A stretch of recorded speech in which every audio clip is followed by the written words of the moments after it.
여러분, 어렸을 때 우리는 종종 성과 악의 싸움에 대한 이야기를 들었습니다. 요사이 그 어린이들 방송 TV 프로를 보면은 슈퍼히어로라고 하는 그 자가 나와가지고 악당들을 물리치는 그런 이야기들이 나옵니다. 언제나 그 어린이들의 동심은 선이 악을 이긴다 하는 것입니다. 우리 한국 사회의 고대 소설은 항상 권선징악의 그런 소설로 가득하듯이 실제 우리들의 삶 속에도 이러한 영적 싸움이 존재한다는 것을 여러분이 믿으십니까?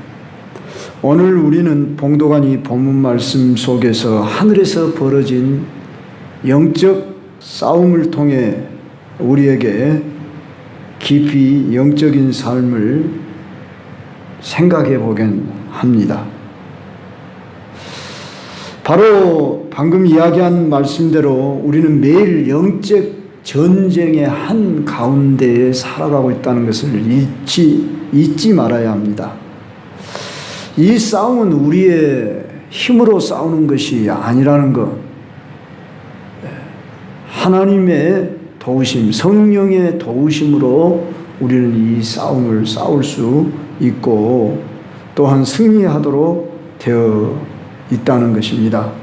오늘 봉도관이 요한계시록 12장에 나오는 여자와 용의 상징적 관계를 통해 하나님이 어떻게 역사 속에서 일하시는지, 그리고 성도님들이 어떻게 우리는 영적 전쟁에 참여해야 할지를 살펴보도록 그렇게 하겠습니다. 오늘 이 얘기는 하나의 환상으로 상징적이고 영적인 진리를 우리에게 전달해 줍니다.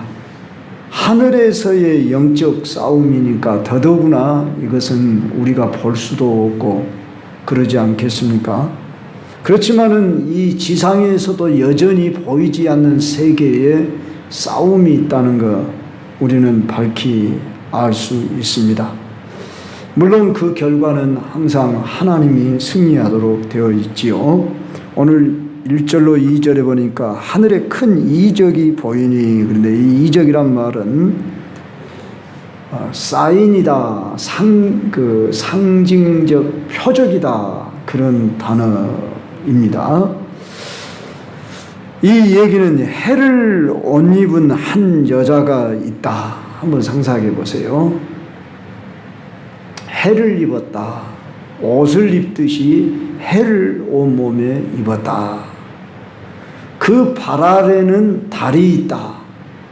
그리고 발을 그냥 밟았다고 그렇게 표현이 나옵니다. 그리고 그 머리에는 12별의 관을 썼다. 실제 그런 인물이 그런 모습으로 하고 있는 인물이 어디 있겠습니까? 이것은 상징 언어다. 여러분 이렇게 볼 수 있어야 하는데 이는 매우 영광스럽고 존귀한 모습입니다. 특히 해와 별은 여기서 그런 모습으로 비유합니다. 다른 장에서는 해달 별이 이 세상의 권력 가진 자로 비유되어졌다. 그렇게 요한계시록 7장에 보면은 그렇게 비유되지만 오늘 여기서는 그런 비유가 아니다는 거죠.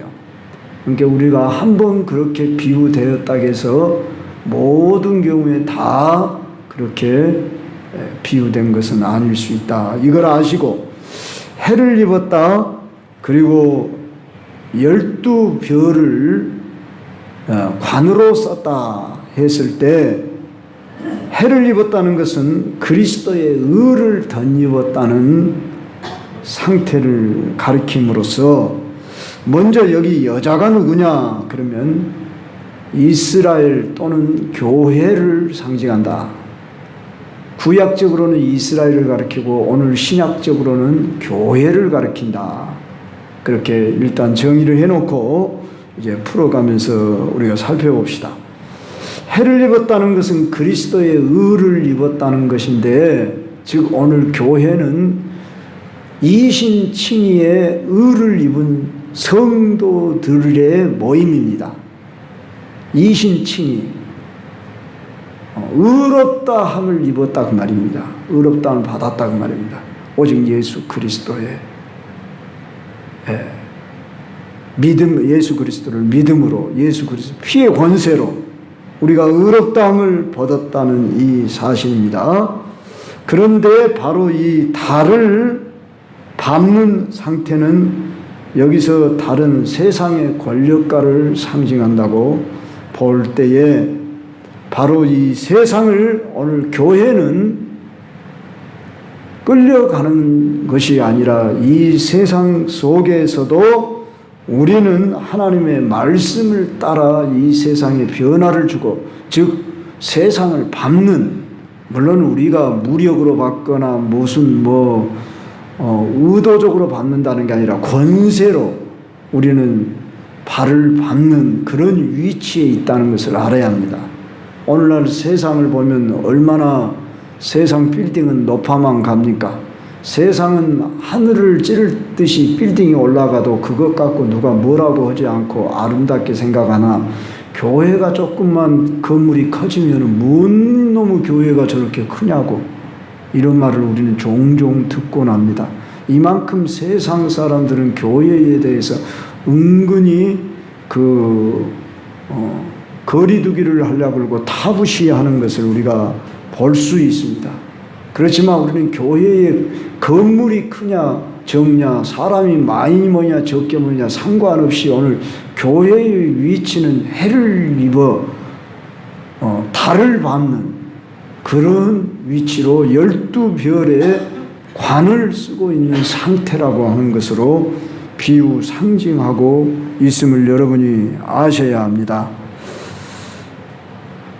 자, 이 여자가 아이를 베어 해산하게 되었는데 아직 아이를 놓기까지는 어떤 상태입니까? 아파서 예를 쓰며 부르짖고 있어요. 아이를 출산하고자 하는 그런 과정 속에 있다는 모습은 이제 구약적인 이스라엘 교회를 상징한다고 볼 수도 있지요. 그래서 메시아가 이 세상 가운데 오실 때는 저 구약적 배경 유대인 가운데서 예수님이 베들레헴에 오실 때에 누구도 예수님을 거의 알아보지 못했고, 심지어 헤롯 왕은 예수님을 죽이려고 해서 천사의 지시를 받아서 애굽으로 피신하기까지, 요셉과 마리아가 아기 예수를 데리고 애굽으로 피신할 만큼 이 사단은 메시아가 이 세상에 태어나는 것에 대해서 방해하는 공작을 바로 이렇게 하고 있기 때문에 우리 예수님이 이 세상에 태어나기까지 아파서 예를 쓰며 부르짖는 그런 모습으로 표현된 것입니다. 또 하늘에 다른 이적이 보였어요. 그 모습은 붉은 용인데 큰 붉은 용이라 그렇게 표현됩니다. 자, 이 용은 무르나 마나 해석이 되어져 있는 대로 사단 마귀다. 9절에 큰 용이 내쫓기니 옛뱀 곧 마귀라고도 하고 사탄이라고도 한다 하는 이 용이 머리가 7이고 뿔이 10이라. 이것도 상징이에요. 7이라고 하는 숫자와 10이라고 하는 숫자는 다 완전 숫자, 충만 숫자인데 머리가 7이나 된다. 얼마나 징그럽습니까? 또 뿔이 10이다. 뿔은 권세를 말한다고 볼 수 있을 때 나름대로 이 사단에게 권세가 충만한 상태라 그 말이죠. 여러 머리에 그 7머리가 있는데 또 7왕관이 또 거기에 있더래요. 사탄도 나름대로 그 광명의 천사로 꾸미고 또 그 졸개들이 그를 높이지 않겠습니까? 그래서 7 안간이 있다고 이렇게 표현을 한 것으로 볼 수가 있고, 그 꼬리는 하늘의 별 3분의 1을 끌어다가 땅에 던졌다. 자, 여기에 근거해서 천사들의 3분의 1을 끌어서 자기 수하에 두었다, 이렇게 보기도 합니다. 이건 상징적인 표현인가라는 것을 아시고, 자, 그런데 이 용이 하는 일이 뭐냐 그러면, 해산하려는 여자 앞에서 그가 해산하면 그 아이를 삼키고자 했다. 그러니까 예수님이 이 땅에 태어나서부터 예수님은 쫓기는 그런 고난 핍박의 세월을 보내야 했습니다. 그리고 예수님이 공생애를 사시는 동안에 얼마나 많은 사람으로부터 멸시천대 비방을 받고, 유대인들에게 참 우리 예수님이 고난을 받으셨습니까? 그래서 요한복음 1장 12절에 자기 백성 가운데 오심에 자기 백성이 영접지 아니하나 영접하는 자 곧 그 이름을 믿는 자들에게는 하나님의 자녀가 되는 권세를 주셨다. 자기 백성을 구원하려고 1차적으로 자기 백성 가운데 있는데 자기 백성들이 배척하고 죽이려고 했습니다. 그렇기 때문에 이제 혈통상으로 어떤 사람이냐와 상관없이 누구든지 주의 이름을 부르는 자는 구원을 얻으리로다. 말씀하신 대로 우리 예수님은 만민의 빛으로 오셨고 구원자가 되신 것입니다. 자, 여기 그 아이, 여기 아이는 바로 예수 그리스도입니다. 그래서 교회가 아이를 낳았다 그 말입니다. 그래서 구약적인 배경에서 예수님이 이스라엘 가운데서 태어났고, 바로 교회는 주님과 연합된 한 몸입니다. 우리는 그의 지체들입니다. 우리는 주를 떠나서는 살 수 없는 자다.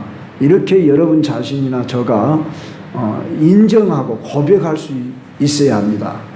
그런 노래도 있지 않습니까? 주 없인 난 못 살아. 주 없인 나는 안 돼. 닷없는 배처럼 흔들려.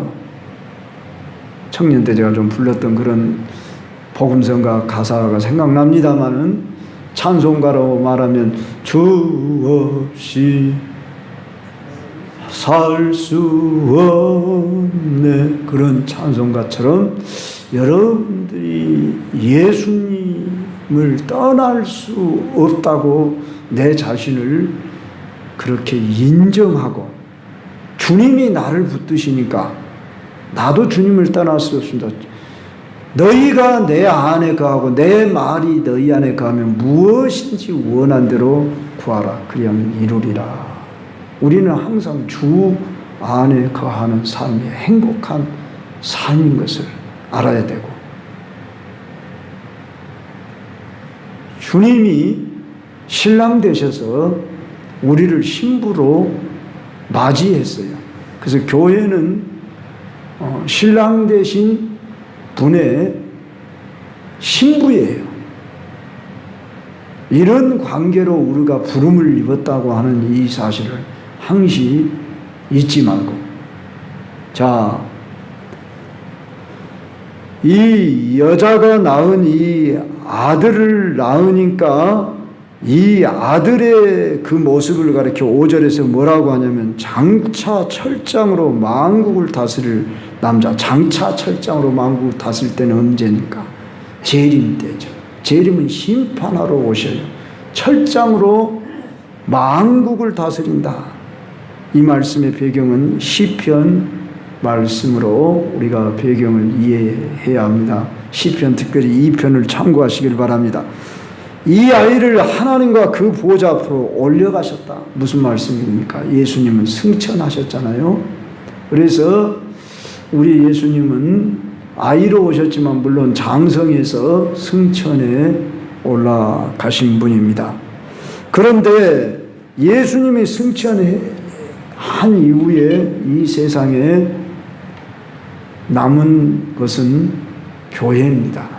그래서 여자가 광야로 도망을 했다 하는 이 말은 교회는 오늘 광야와 같은 세상에 피신에 살아가는 순례자입니다.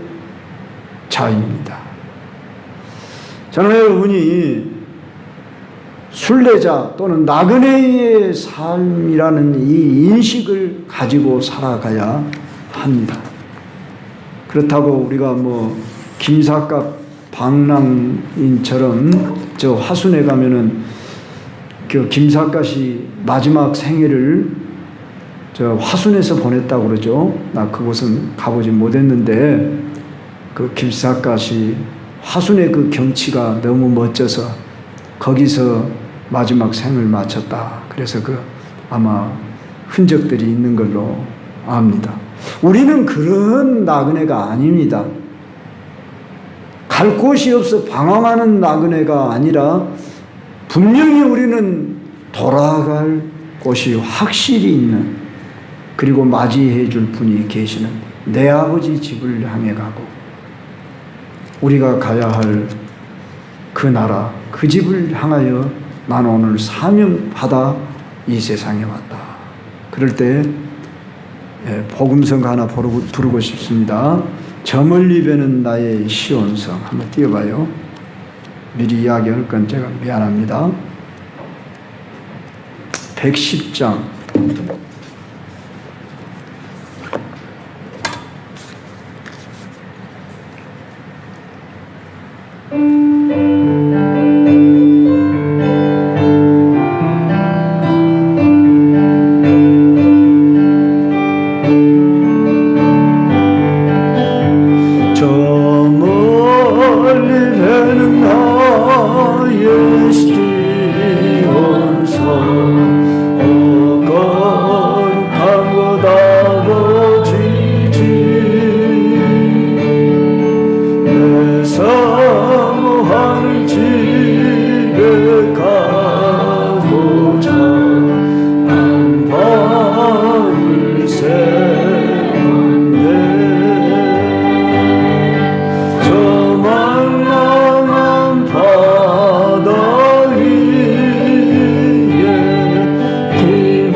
오늘 우리 교회는 이 세상에서 광야와 같은 곳에 살아간다는 것을 잊지 마시고, 그러나 광야는 보호를 받기도 하고 물론 위험도 따릅니다. 그래서 광야 같은 이 세상에 사단이, 마귀가 우리를 미혹하기도 합니다. 오늘 날씨만 좀 더워도 우리가 힘들다 어렵다 하는데, 날마다 그것이 40년 동안 광야에 펼쳐진 그들 앞에, 물론 구름 기둥으로 가리워졌고 불기둥으로 보호를 해준다고 해도 가도 끝이 없는 것 같은, 변화가 별로 없는 그 광야를 거칠 때 얼마나 힘들겠습니까? 그렇지만은 하나님은 분명히 약속의 땅을 허락하시고 그 광야를 걷게 하셨지. 그저 너희들 그곳에 방황하다 엎드러져라, 그것이 아니었던 것을 우리는 밝히 압니다. 오늘 세상 사람들은 자신들이 어디를 향하여 가는지를 알지 못하고 가지만 우리는 가는 방향도 알고 목적도 아는 사람들로서 그들의 미혹을 받지 않고 심지어 그들의 삶을 우리가 쫓아가고 부러워할 바가 결코 아니라는 것입니다.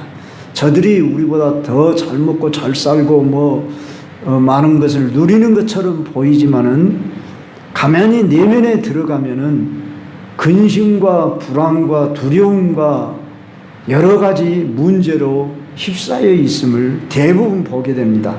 제가 만난 여러 세상 사람들을 겉으로 보면은 아무 문제 없고 평안한 것 같지만은 내면으로 들어가면은 아니 말을 안 하고 속일 뿐이지 그들 안에는 여러 가지 불안, 두려움, 허무 또는 무엇인가 붙잡혀 중독에 빠져 끌려다니는 이런 인생들이 많았습니다.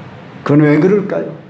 그건 바로 오늘 여기 본문에서 답을 주는데 그들은 마귀에게 붙잡혔습니다.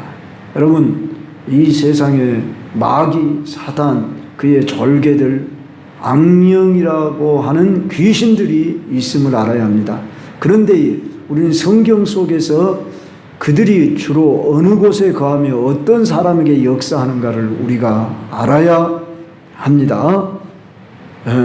그들은 광야나 묘지에 거합니다. 그래서 그들이 물 없는 곳을 찾는다고 그랬죠. 그 말은 메마른 사막같이 되어져 있는 사람의 심령 속에 찾아오기가 쉽습니다. 그래서 여러분들에게 심령이 메마르지 않도록 해야 돼요. 영적으로 메마르지 않도록. 여러분의 심령이 세상에 찢기고 어떤 문제로 인해서 상하여지고 나아가서 그럴지라도 여러분은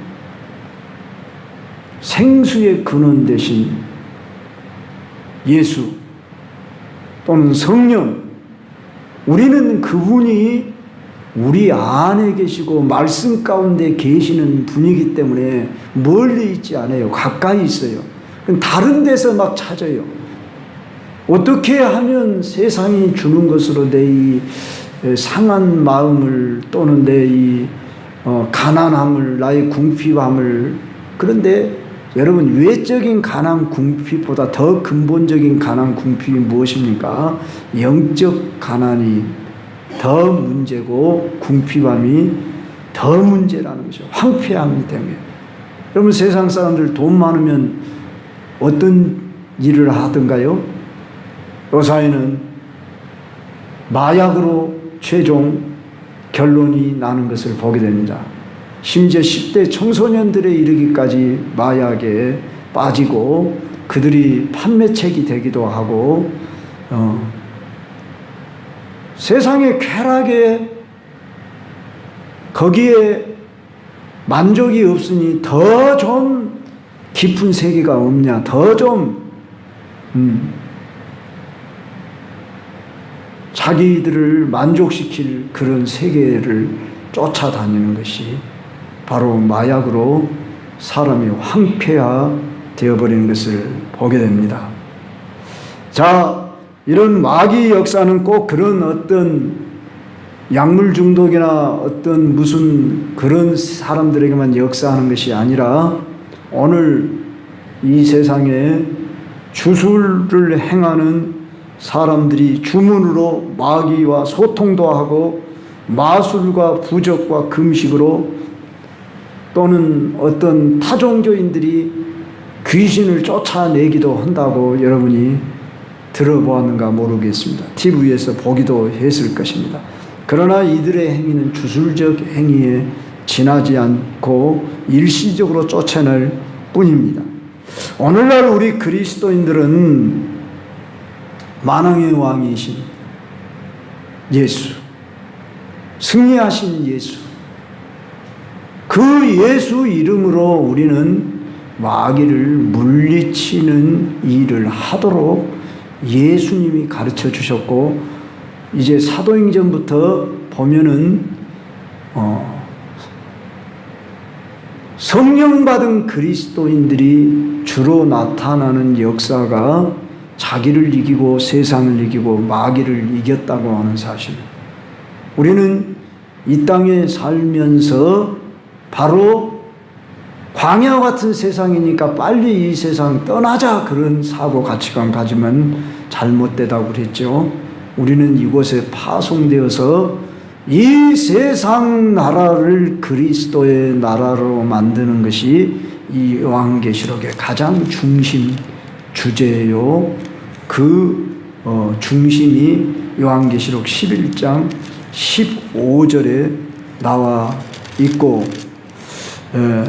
우리는 오늘 또 이 예수 그리스도의 권세를 힘입어서 광야와 같은 세상에서 우리는 놀라운 기적을 경험하며 살아감을 사는 삶을 살도록, 그래서 우리가 능력 있는 그리스도인의 되기 위해 무장을 해야 한다, 그 말입니다.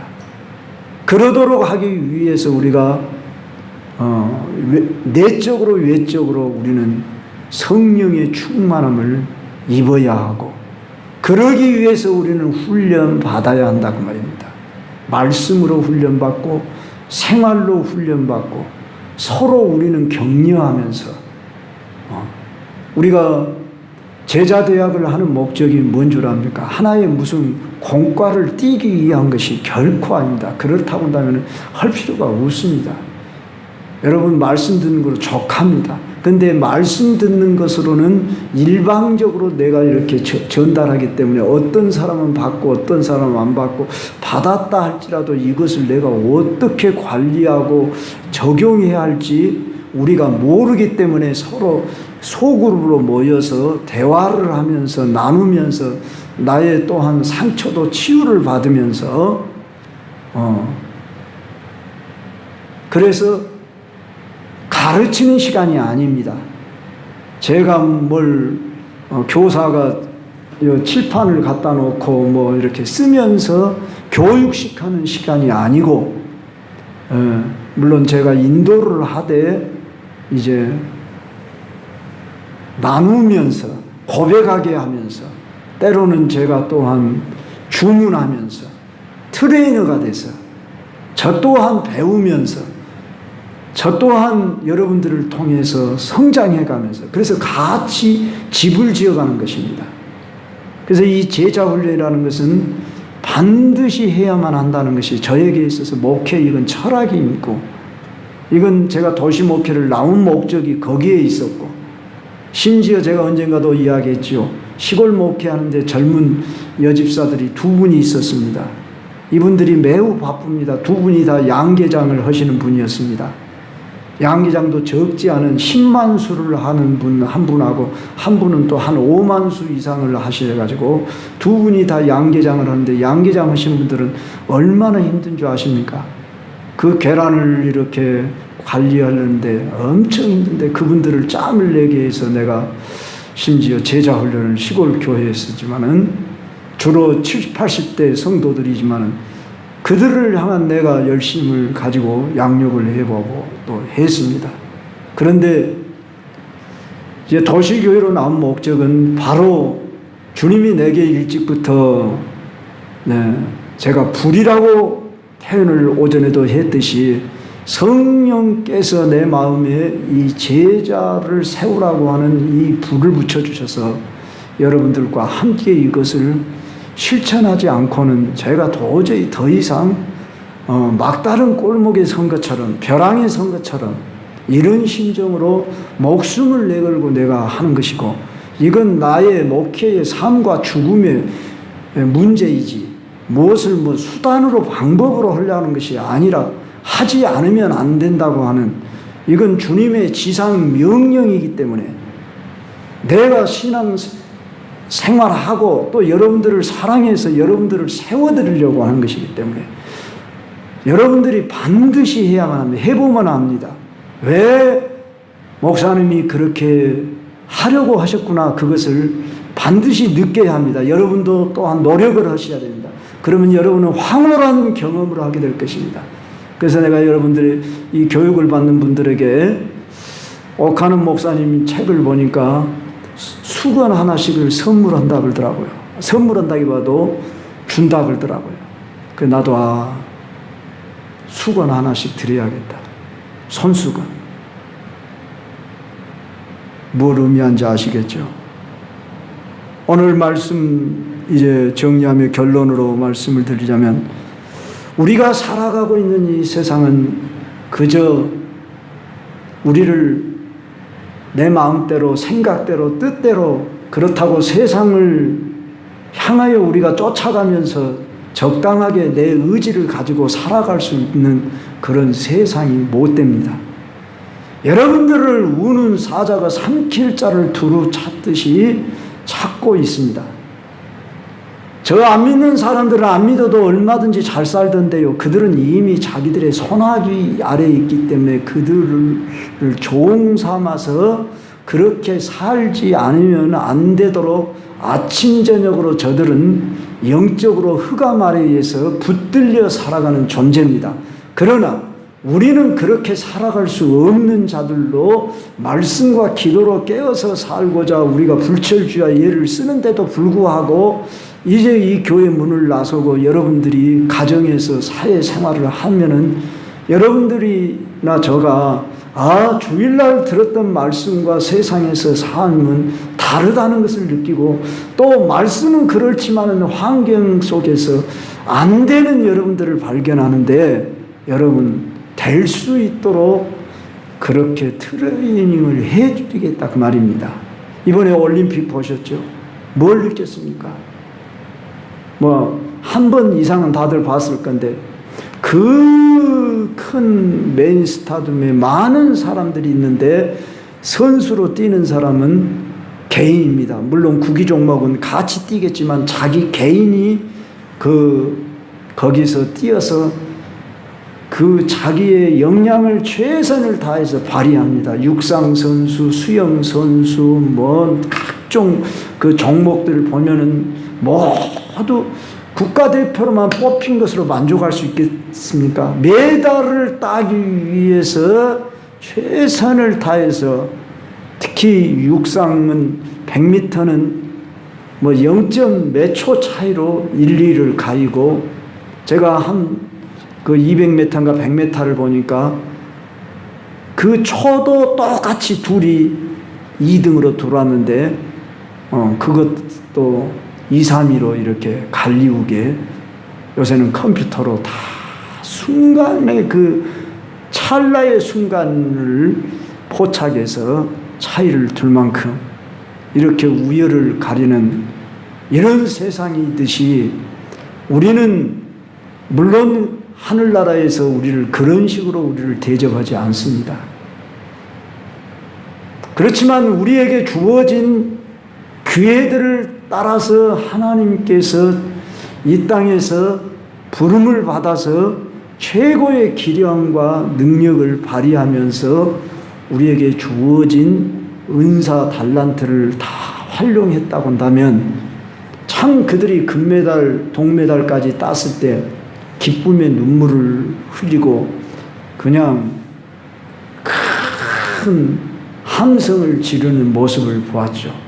인간 세계에서 그 올림픽이라고 하는 그런 순간으로 따는 것이 평생 그거의 기쁨이 가겠습니까? 그러지 않지만 물론 그 명예, 영광이란 이루 말할 수 없는데, 우리는 거기에 비할 수 없는 하늘나라 영광, 명예를 우리는 힘입어서 지금 이 땅에서 우리는 선한 싸움을 싸우도록 했다는 이 사실을 생각하면 우리들에게 주어진 이 시간 기회들은 너무너무 다시 올 수 없는 기회다. 예. 잠깐 방송을 난예배 끝나고 김월자 권사님 태워다 주는데 CBS인가 어디에서 방송에서 그럽디다. 이 세상에 한 번 지나가면 다시 돌아올 수 없는 세 가지가 있다. 그런데 한 번 내가 뱉은 말은 다시 돌아오지 않는다. 두 번째, 한 번 쏘아버린 화살은 다시 거둘 수가 없다. 더더구나 세 번째로 한 번 지나간 세월은 다시 올 수 없다. 자, 내가 말을 하는 것, 화살을 쏘는 것은 말을 안 하면 되고 화살을 안 쏘면 돼요. 그러나 세월이라고 하는 것은 내가 붙잡을 수 없는 것이다. 그런 말을 제가 오늘 들었습니다.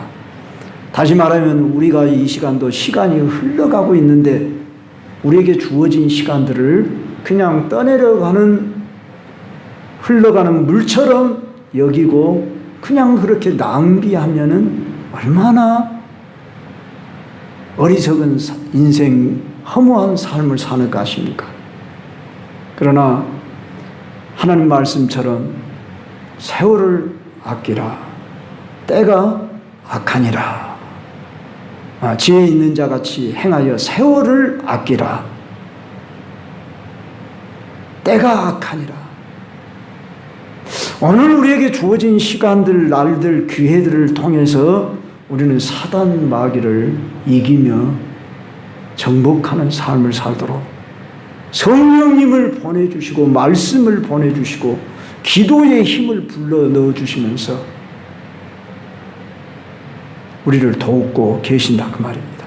사랑하는 성도 여러분, 오늘 또 이 말씀 부여잡으며 저 하늘에서 영적인 싸움만 일어나는 것이 아니라 이미 저 싸움에서 마귀는 쫓겼다고 그랬어요. 어디로?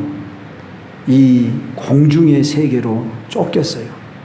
그래서 마귀를 가리켜서 이 세상 주관자, 공중의 권세 잡은 자, 흑암의 영, 그렇게 표현한 겁니다. 그러므로 우리는 이 공중의 권세 잡은 마귀를 이길 수 있는 이 권세를 우리는 받았음에 이기기 위해 우리는 훈련에 임해야 하고 싸워야만 한다. 할렐루야. 그렇게 여러분 다짐을 하시면서 이기는 자에게는 요한계시록에서는 계속 이기는 자에게를 강조하며 이기는 자에게 면류관을 주리라, 흰돌을 주리라, 만나를 주리라 이렇게 약속을 하듯이 바로 여기서 이기십시다. 오늘도 우리는 그러한 자로 파송받았습니다. 그래서 우리는 살만한 가치가 있는 사람들입니다. 오늘 또 새 힘 내시면서 때로 우리가 넘어질 때도 있고 그러지만 다시 일어서도록 반드시 승리하도록 하시겠다. 왜? 주님이 승리하시기 때문에 우리를 붙들고 놓지 않겠다고 포기하지 않으시니까 우리도 포기하지 마시고 7전 8기 하시길 주의 이름으로 축원합니다.